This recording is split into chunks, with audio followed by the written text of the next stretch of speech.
আজ নবান্ন থেকে মুখ্যমন্ত্রী মমতা বন্দ্যোপাধ্যায় সাংবাদিক সম্মেলন করেন।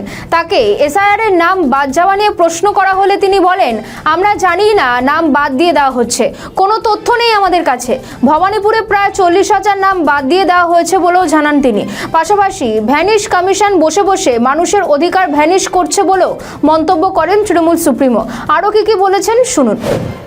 ফাইনাল লিস্ট বেরোনোর কথা, সেক্ষেত্রে এরপরে আপনারা কি স্ট্যান্স বা গভর্নমেন্ট কি স্ট্যান্স নেবেন?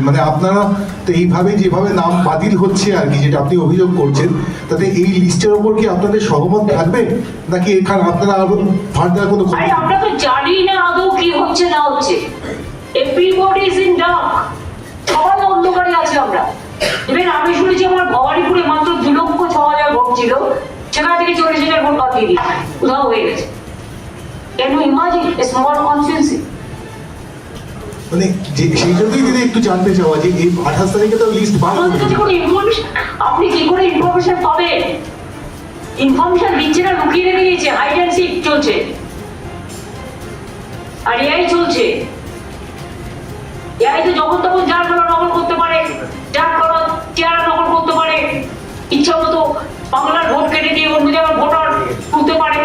এখন থেকে বাইরে থেকে লোক জমায়েত করতে শুরু করেছে, আর ভ্যানিশ কমিশন বসে বসে মানুষের অধিকার ভ্যানিশ করছে।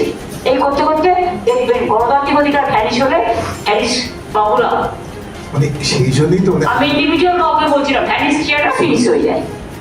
কিন্তু ম্যাম আপনারা এই সময়টা পাবেন, বিকজ সুপ্রিম কোর্ট বলছে যে তারা এসআইআর কে কোনোভাবেই আটকাবে না, not to create any impediment.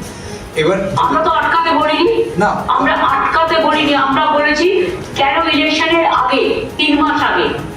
অন্য রাজ্যে তো সময় পেয়েছে, তারা সময় বাড়িয়েছে, আমি সময় বাড়াতেও বলছি না। সুপ্রিম কোর্ট যে টাইম লাইনটা ঠিক করে দিয়েছিল তার মধ্যে এই কাজটা কেন হলো না?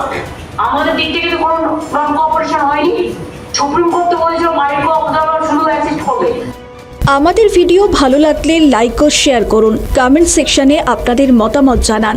আরও ভিডিও পেতে আমাদের চ্যানেলটিকে সাবস্ক্রাইব করুন এবং প্রতি মুহূর্তে খবরের আপডেট পেতে প্রেস করুন বেল আইকন।